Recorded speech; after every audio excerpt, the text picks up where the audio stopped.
This episode may contain content of a graphic nature, including descriptions of physical and sexual violence against adults, children, and animals. Listener discretion is advised. Hi everyone, I'm Tanya. And I'm Talia. And we are Crimes and Consequences, a true crime podcast.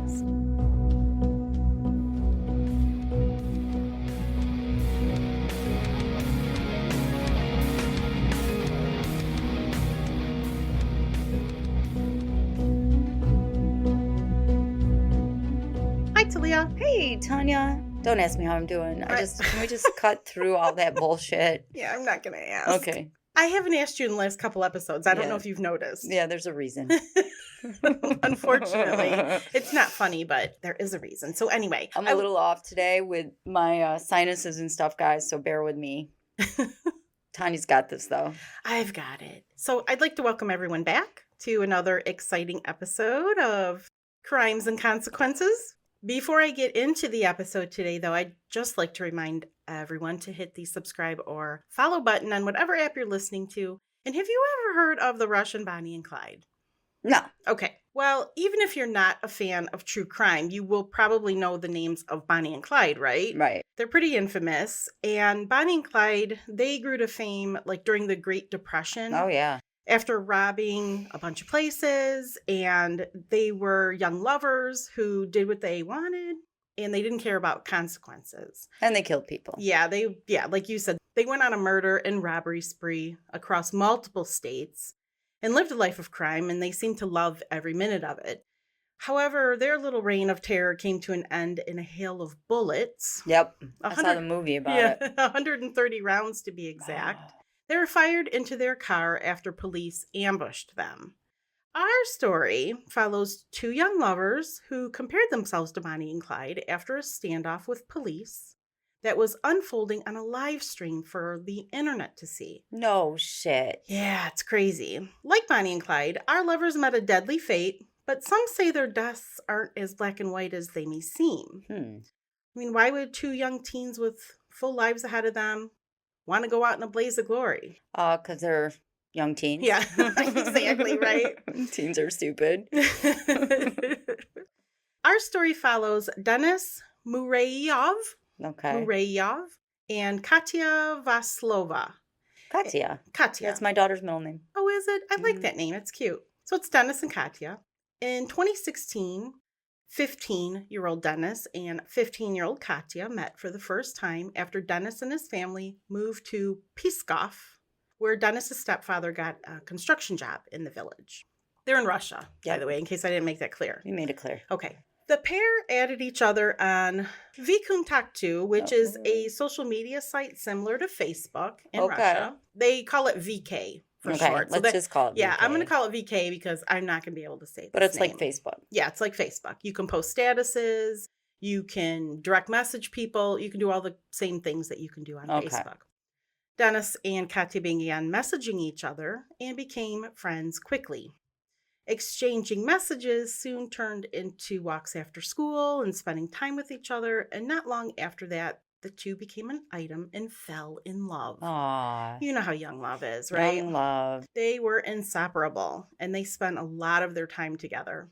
Although they were obsessed with each other, the same couldn't be said about their parents and how they felt about their relationship. During one of their walks, supposedly, Denis walks, is that what we're calling it these days? Yeah, we're calling it walks. Denis's mom, Olga, discovered after it being 3 o'clock in the morning that Denis wasn't home yet, so she called the police. That's a long walk. Hell yeah, it's a late-ass walk, too. Who's letting them stay out this late? This is how Olga found out about their relationship. Denis was in love with Katya, so when his mother forbade him from seeing her, he was furious, and he convinced Katya they should run away and be together.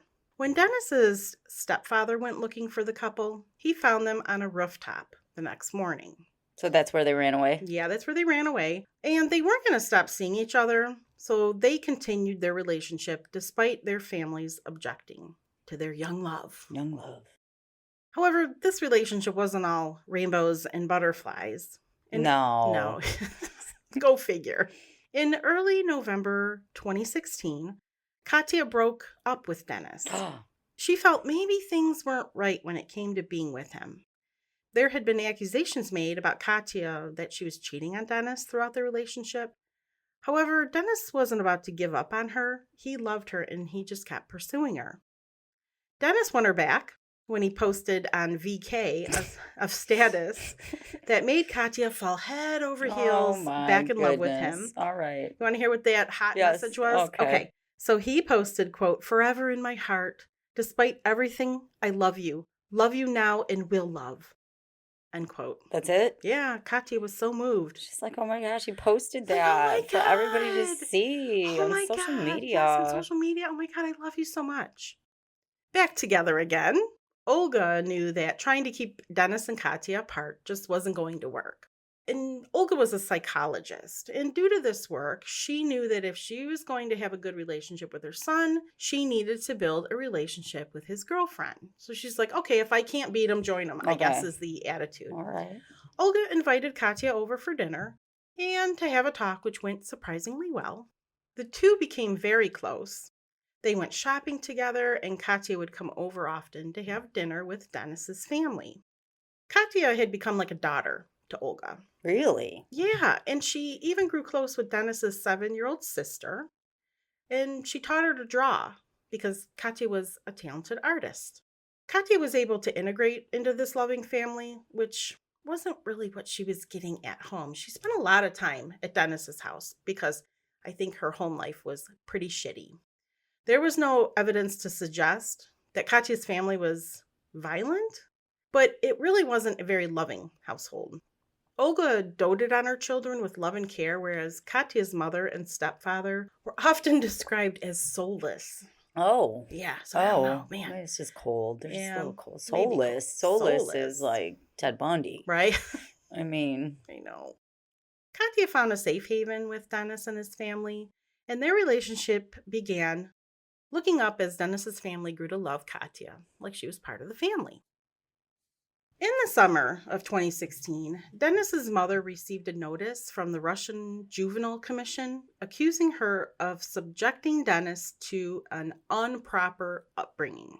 Denis? Yeah. I thought you said they were like a great family. They were. But unbeknownst to her, Denis had been violating school regulations. Denis was being rude to teachers and skipping class to go out smoking. Olga was shocked, as she had assumed Denis was attending class at school. I skipped class to go smoke, too. Did you? Denis's behavior began to shift into a rebellious teen, and his friends from school even took notice in his new behavior. And one friend said Denis used to be a good student and studied often, but a shift began when he started seeing Katya. How long has he been dating her now? I would say a few months. Denis's behavior began to grow hostile. He was fighting with his friends, and early in the relationship with Katya, he threw temper tantrums, as Katya would sometimes go off with other boys. Like I would throw temper tantrum too if my girlfriend was like with other boys. And like I said, it was rumored that Katya was cheating on Denis throughout the relationship, which really upset him. But they worked it out. Yeah, they did work it out. One afternoon, the couple returned home after school, and they got into an argument about what they were going to do with the rest of the afternoon. The fight escalated into a screaming match between the two, and eventually Katya left, leaving Denis to continue to take out his anger on his mom and little sister. Denis was grounded due to this and was sent to his room, but would later reconcile with his family, and he apologized for his behavior. Denis and Katya's relationship felt more strained when Katya began cheating on Denis again, which she had initially denied. Denis was very hurt, but he was so in love with Katya, he chose to work things out with her. People at school took notice about how toxic their relationship was becoming. Their friends would try and help them out, but as young teenagers are stubborn as hell. Oh, God. Don't even start. I know. Don't get me started. I know, right? Denis and Katya ignored the pleas their friends made. They were in love, and no one was going to tell them otherwise. That's absolutely right. Right? It was fucking beautiful. Man, 15 is a hard age. I remember. I know. One night, Olga got a text from Katya. Katya told her that her stepfather had beat her, and she decided to run away from home in fear it would happen again. Is that true? I don't know if it's really true, but it's possible. When Denis found out, he went to try and find Katya because she had left her house. After some convincing, Olga got Katya to come over to their house. And when she got there, Olga told her that she should talk to her parents to sort things out, as they were probably worried sick about where she was. Katya told her she would be better off living on the streets than return home to them. It was obvious to Olga that Katya was extremely intoxicated. Oh. And Olga called Katya's parents, as she really didn't fully believe Katya's version of events due to some prior behaviors. But when her parents did show up, Olga realized that Katya may have been telling the truth. When Katya's stepfather came to pick her up, Katya originally refused to get into his car. Then her stepfather grabbed her and dragged her into the car, causing quite the scene. Olga heard Katya wheezing, and Denis said he saw Katya's stepfather headbutt her. What? I know. Olga felt terrible after this altercation. She had no idea how horrible Katya's life was, and she had just called the person who Katya was afraid of, or said she was afraid of, to and pick then her said, up. "Come get her." Yeah. Olga messaged Katya to apologize to her for what she had caused, and Katya forgave her easily.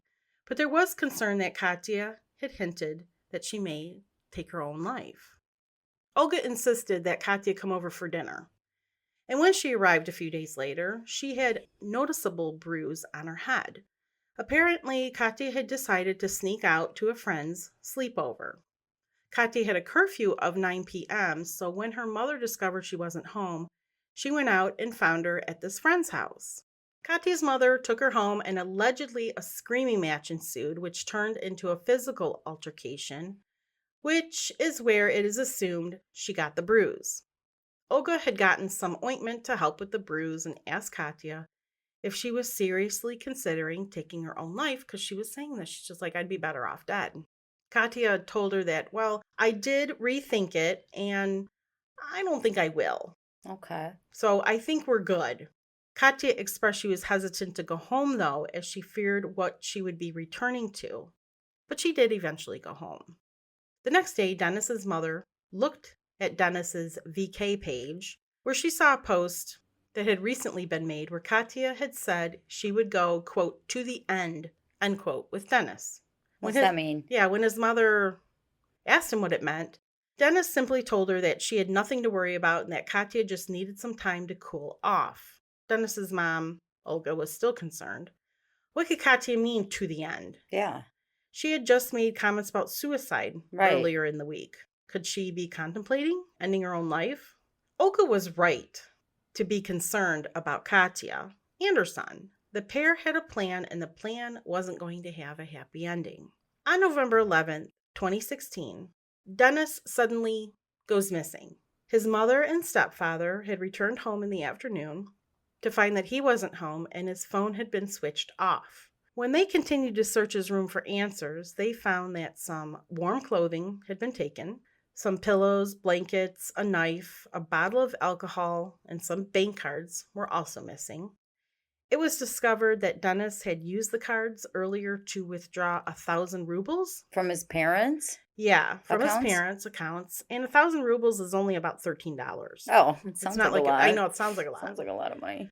When his parents had asked his friends if they knew anything, like has anybody talked to Denis, one of them said that they saw him the day before, but he didn't mention to them that he was leaving or going out on his own. Like, they had no idea where he could be. Denis's parents contacted Katya's parents next, and they told Denis's parents that they couldn't get a hold of Katya either, that she had gone missing. Katya's parents said that she'd been gone for 2 days. Shocked, Denis's parents told him that Denis was also missing and that they were out looking for him. However, Katya's parents refused to help to look for their daughter. Outraged, Olga kept pressuring Katya's parents for information, like, how could you possibly not care where your daughter's at? Eventually, Katya's mother broke and told Olga that Katya's stepmother lived in a village called Strugi Kresny. Her stepmother? Her stepmother. Where's her dad? That's where her dad lives. Okay. And the teens may have gone there. Frustrated, Olga found where the stepmother lived and pleaded with her to let her know if the pair showed up to her house.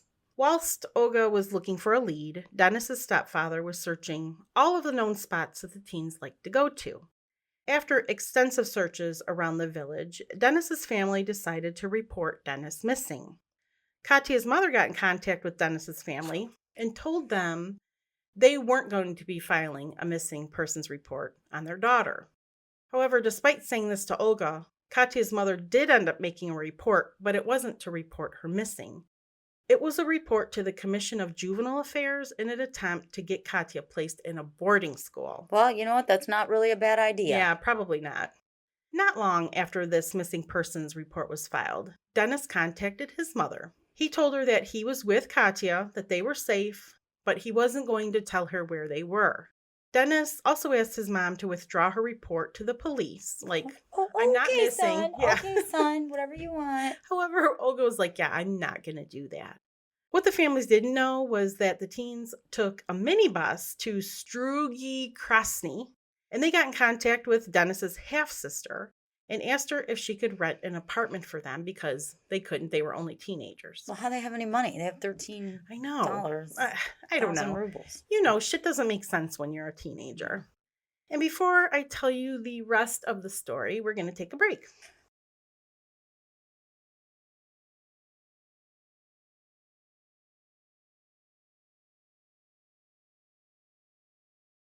They made their way to a cottage that one of Katya's family members owned, and they decided to hide out there.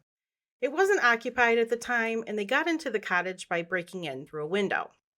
They decided to stay there, and they made a plan that when the time was right, they would make their way to the city to start a new life. So they were just going to hide out there, regroup, I guess. When the time is right. And when the time is right. A new life with no money. With no money and no possessions. We're 15. Yeah, exactly. All right. Exactly. Eventually, Katya's mom learned that they had gone to Strugi Krasny and informed Denis's family of where the teens were. The two families traveled to this cottage, and Olga told Katya's mom to call the police for help. However, her mom refused, as she didn't want to damage the cottage's front door. Like, she didn't want the police breaking in, and decided that the best choice was just to wait outside until Denis and Katya came out. They gotta come out sometime. Right? Katya's grandma also made her way to the cottage to confront them and to tell them to come home. When Grandma arrived to the cottage, she and Denis's mom knocked on the door, prepared to convince them to come home. Denis answered the door and told them, "You need to go. Okay. We're not coming home. You need to leave, and we're not coming out." Katya noticed the commotion and also came to the door. And when this was happening, she had a knife in her hand because she was cooking in the kitchen. Her grandmother noticed the knife, and she felt threatened, and she lunged toward Katya in an attempt to take the knife from her. The knife ended up slicing Katya's hand, so Denis, trying to protect Katya, pulled out a pistol that he had been hiding, I'm assuming in his pants, and he shot Katya's mother in the hip. He shot her mother, mom, not grandma, her mother. Yeah, because mom and grandma are at the door, right? Where'd he get a goddamn gun from? Oh, there's a bunch of guns in this cottage. Okay. Oh, the cottage. Yes. Katya's grandmother and mother both backed away when this happened. Yeah. I mean, she needs medical help now. And the teens decided to barricade themselves in the house. Great idea. Oh my God, it just goes from bad to worse. Someone notified the police, and as they responded to the calls, Denis's family arrived to the property to convince the teens to come home. And I'm going to tell you, like, a whole shit ton of cops showed up, as well as news media. Of course. So there's TV people there, and you can imagine the mayhem. Yep. This is when Denis and Katya decided to go live on a live streaming app called Periscope. Have you ever heard of Periscope? Yes, I have heard of Periscope. So they decide they go live on Periscope. What, they're going to advocate for themselves and what? They're going to live stream this shit show, right? Look at what, we're just trying to start a new life. Yeah, these people won't leave us alone. And look, Katya's hand is cut and whatever. Okay. While live, the pair told their audience about the encounter they both had with Katya's family. Katya explained to everyone watching that she didn't mean to be aggressive. I'm sorry. While she was holding the knife, but her grandma saw the knife and instantly went for it. Katya said, "I don't even feel the pain. I didn't even feel the pain when the knife sliced my hands." And she said that Denis was nervous when the scuffle began, and he had no choice but to shoot his mom in the hip. Absolutely no other options. I mean, no other option at all. It was just Assholes. that. I know. As the police and Denis's family arrived to the scene, Katya's mom was telling the police that Denis was holding Katya captive inside the house and was refusing to let her leave. So you can imagine this is it's just like I said, it goes from bad to worse. This is a shit show. It's completely a shit show. Katya responded to those accusations of her mother's claims on her live stream, and she told the viewers that just wasn't true. She was there voluntarily of her own free will, and Denis wasn't making her do anything. That's not going to hold up. That's not going to work so well for her in court. I know. Later. Girl, you could be under duress, right? She let the audience know that the reason they had ran away, and she said, quote, "It all started when I had a row with Mom," and row means argument. Right. End quote. She said that on her Periscope stream. She said, quote, "They found me at night and beat me up cruelly in front of Denis and his mother. Then I went home, but ran away again, and we hid here," end quote. Katya also expressed that the two of them weren't going to give up without a fight. If they were going to go out, they were going to go out in style. Okay. They're such badasses, yeah, right? Blaze of glory. Blaze of glory. The couple had discovered that there was a firearms safe in the cottage, and they managed to open it to find an assortment of firearms ranging from shotguns to pistols. Hence his pistol. Yes. Then they showed off the firearms on the live stream. Okay. Check out this stash Look we at got. what we got going on here. As police arrived to the property, Denis thought it would be really funny to aim a gun at the police and started firing at them while he was laughing. And this is why I hate teens. This just sounds like a great idea. Denis actually injured a police officer in the process who was hiding in some bushes nearby. I mean, I think he's just firing randomly, but okay. Oh, ha, ha, ha. That's a really bad idea. Yeah, very bad idea to fire a gun at the police. Anywhere you live, Russia, United States, anywhere. The police officer called for backup, and this is where the standoff with the police began. During a conversation between the teens, Katya compared themselves to the infamous gangster couple, Bonnie and Clyde. Katya said, "Did you kill anyone?" Denis said, "No, no one." Katya said, "No, no one yet." Denis said, "Maybe I got cops. I don't know. I see cops and just shoot in their direction. Maybe I got one. If I didn't, it'll be another 15 years in jail, approximately. If I did, it'll be another 15 years in jail." Katya says, "Bonnie and Clyde," Denis says. So cool. "Go on, it's time to say our last words." To the shock of everyone watching, the teens acted very casual during this live stream. And I tend to think maybe teenagers just don't understand reality, like right. the heaviness. The real consequences. Yeah, the How real long consequences. life lasts. Right. 15 years is a really long time. Right. And when you do stupid shit like this, there are consequences, like you said. So I think that that's why they probably had this attitude, being casual and whatever. It's just a game. Right. Right.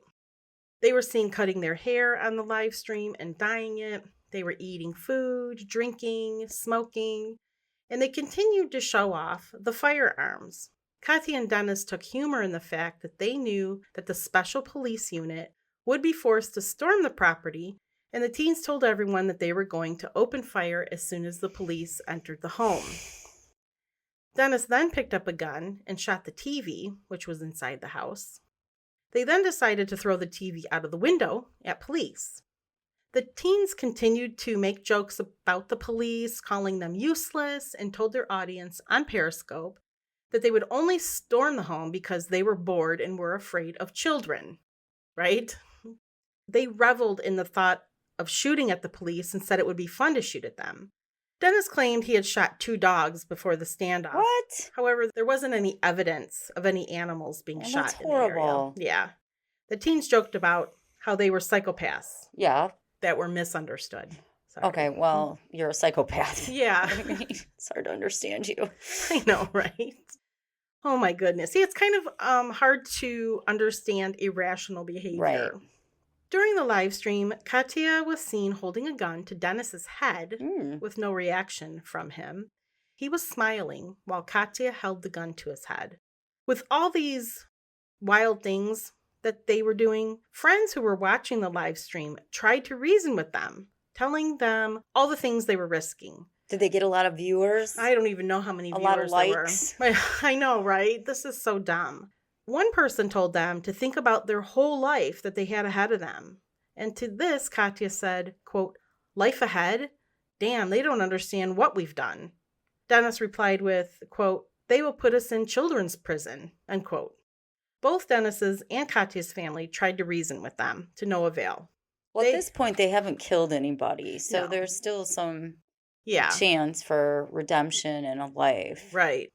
They both ignored these pleas made by their parents. The police were also trying to make contact with Denis, as they still believed that he was holding Katya captive. It was Really? just like this huge Are misunderstanding. they not watching Periscope? No, they're not watching Okay. Periscope. They kept calling out to Denis, "Let Katya go." Okay. Yeah.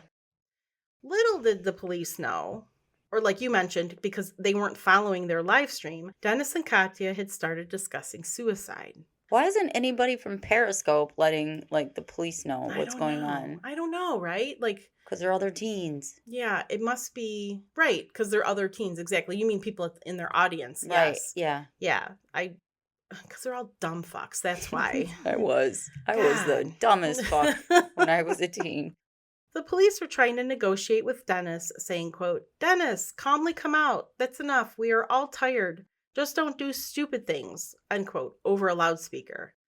The police were getting frustrated as there was really no progress happening. It's kind of just, they were all just sitting there. Can't they put a smoke bomb in there You would or think. something like that? They were still at a standstill, and there just seemed to be no end in sight.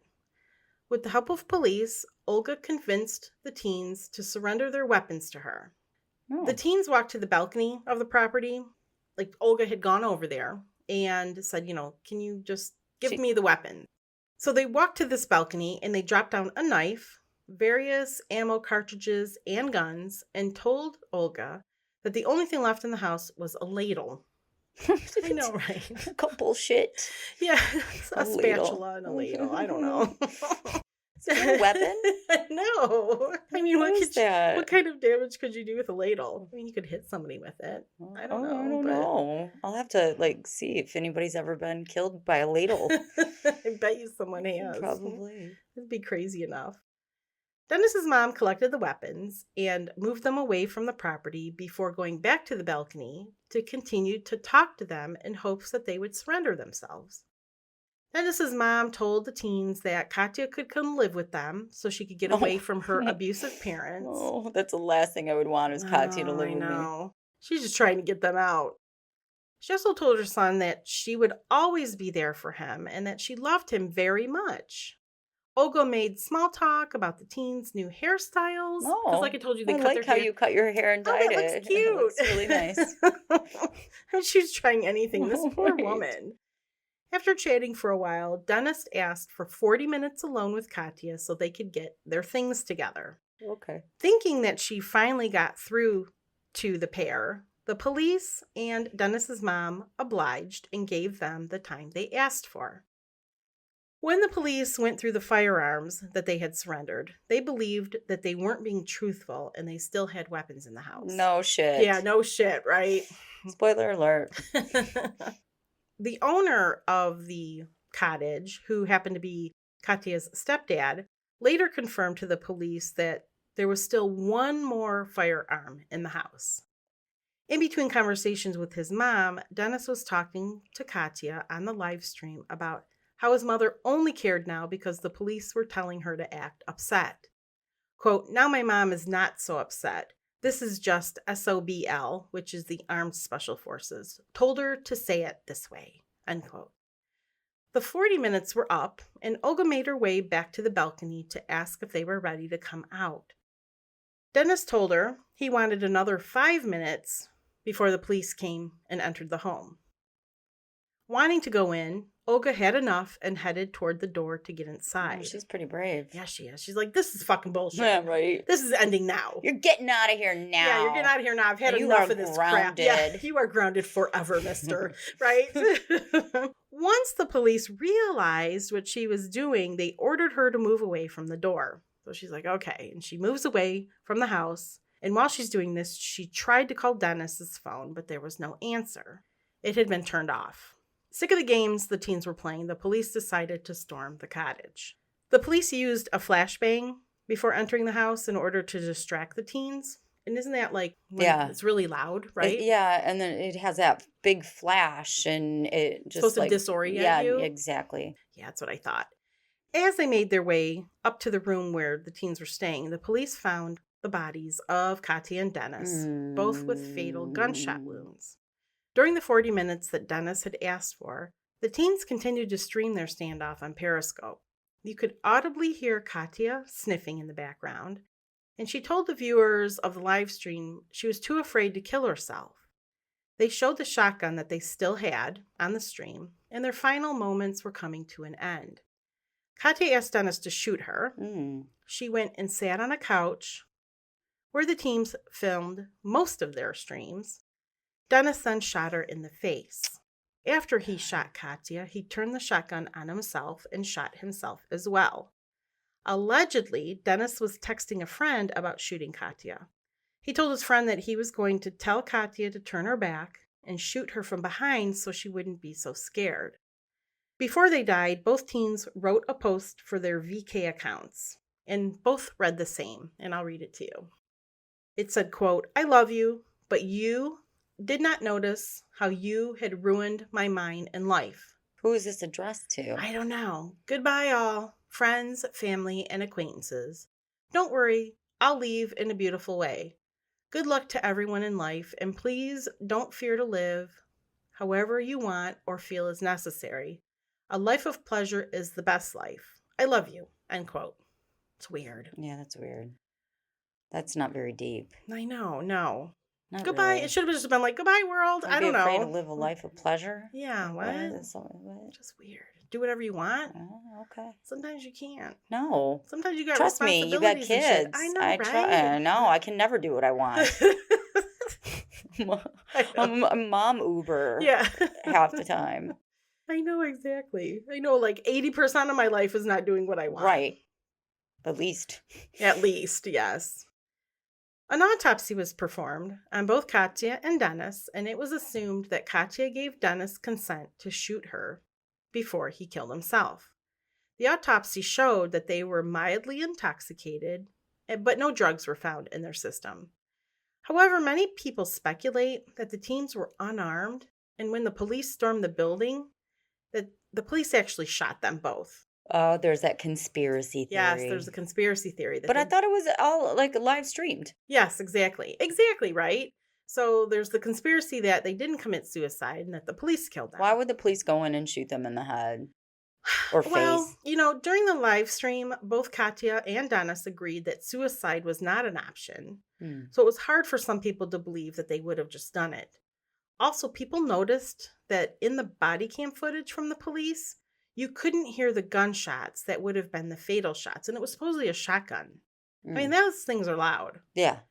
The autopsy showed that both teens had been shot around the chin area, which was inconsistent with those texts that Denis had said to his friend, that he was going to shoot her from behind. But he also wasn't in a good frame of mind. Right. While the police deny ever shooting the teens, some people believe that they shot them because Denis had been randomly shooting and he had shot a police officer. I don't know, maybe, but I feel like it's a stretch. Like, I mean, you're 15 years old. I know, it's kind of weak. There and, right? Why would they do that? Both of them, maybe just Denis they could have shot, but why would they shoot her? And then you would think that people on the outside would have heard shots, right? Like their parents would have heard shots. I could just see maybe, hey, we shot Denis, we rescued Katya or something like that, but I shoot her too.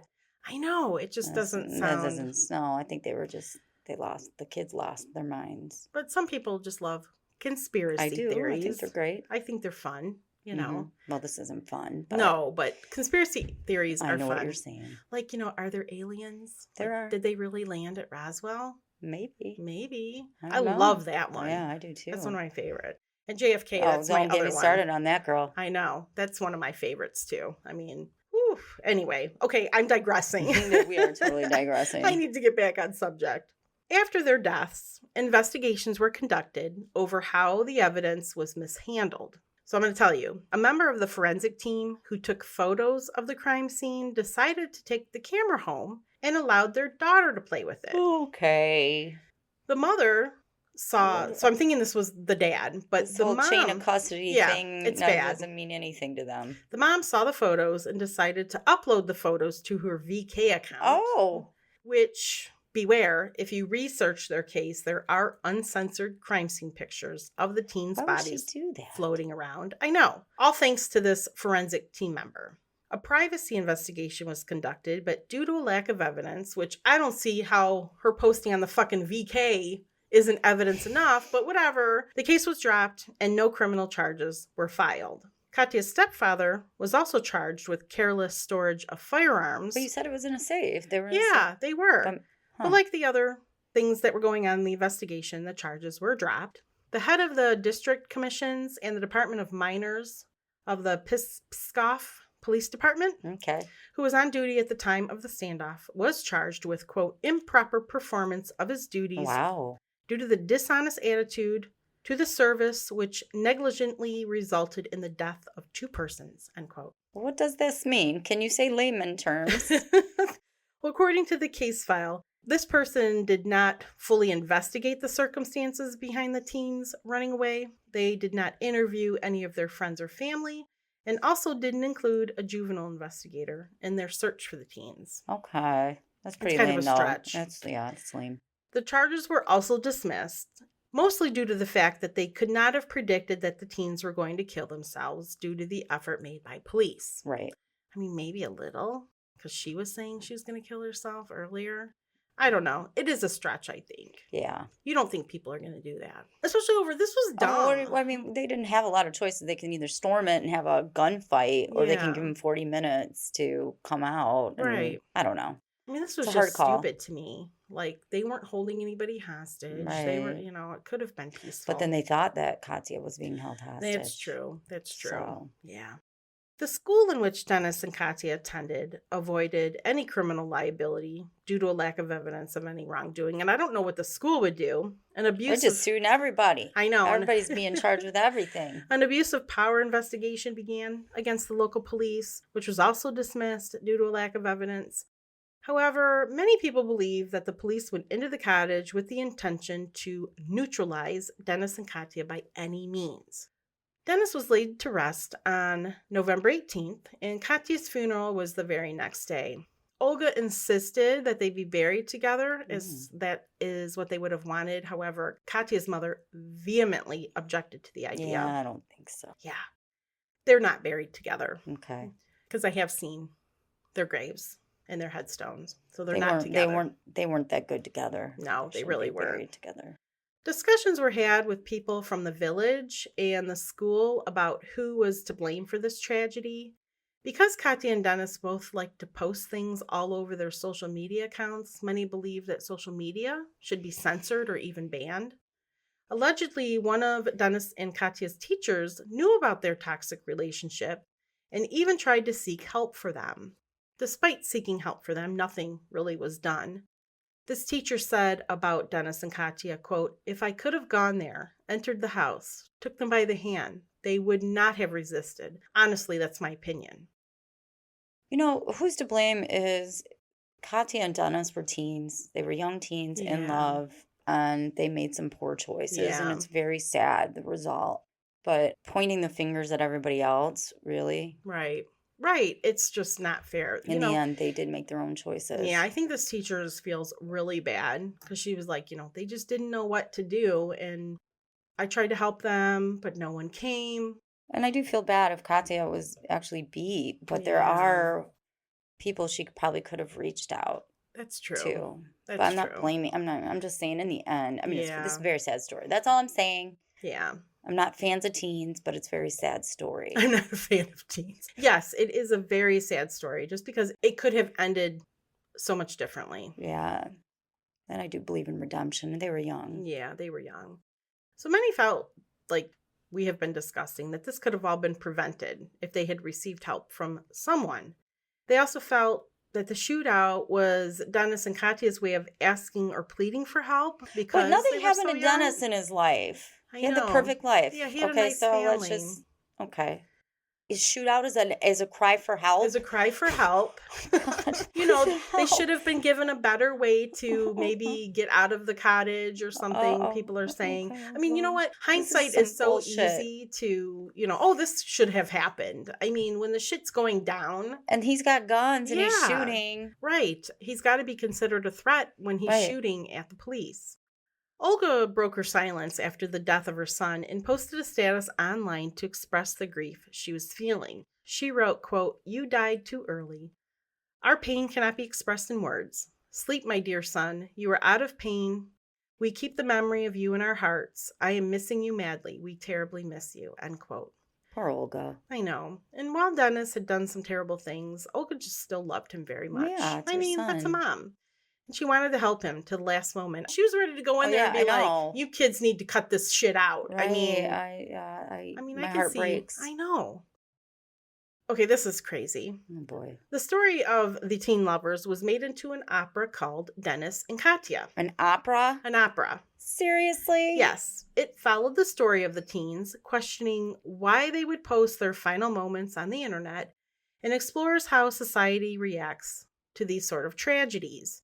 It was written as a role play where two characters kept switching between the different roles. Each role shows how different people reacted to the events as they unraveled online. And no one in it actually plays Denis and Katya, but instead they're friends, family members, neighbors, journalists, and they show different perspectives from each sounds character. Actually interesting. Yeah. The message the opera was trying to convey was people put so much of their lives on the internet in order to get an audience. Yep. The creators took a unique approach with the opera.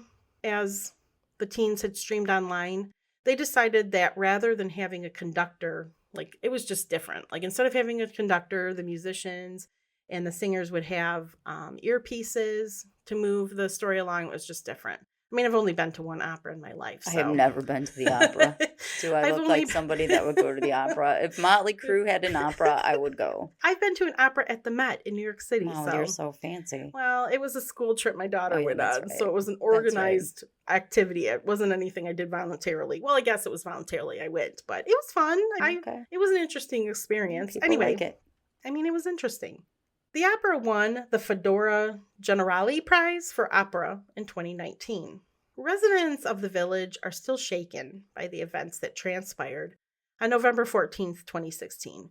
People are still uncertain on whether the police killed the teens or if they had committed suicide, and there are many social media accounts in honor of them to continue their memory and spread awareness so others can get help. And that is the end of my sad story of the Russian Bonnie and Clyde. It is. It is sad. Just so young. Kids are dumb. I know. And they just, oh man, so young. I know. It's just sad to me. Their parents. Can't imagine one of my kids doing this. You know what I mean? I would be torn apart. Like I make jokes about teens and all that, but it's really sad. Yeah. There were other ways, out. Yeah. Like it just went to extremes. Right. Like it went from 0 to 60 and there was no taking a breather, trying to figure things out. It just went by. Like you said, they were almost like playing the role of Bonnie and Clyde. Like it was some sort of cool game. Yeah. But the reality is their choice was a forever choice. Right. Which is really sad. Well, thank you everyone for listening to this week's episode. And Thank you, Tanya. You're welcome. And if you haven't already, please hit the subscribe or follow button on whatever app you're listening to. And if you would like to join our Patreon group. Absolutely. Which means that you would get an additional weekly episode that's not released to the public, as well as our normal weekly episode, ad-free, early release. You can go to patreon.com/TNTcrimes. Or you can go to your Apple app and do it there on the podcast app. There you go. Or you can go to our website, Yep. crimesandconsequences.com, and there's information there too. You can find us on social media at Hardcore True Crime on Instagram and Facebook. And I think that's it, right? I feel like there should be more, but no, I think that was my lovely co-host Tanya. I'm Talia. And thank you all for listening. Thank you guys. And until our next episode, don't kill each other. Bye.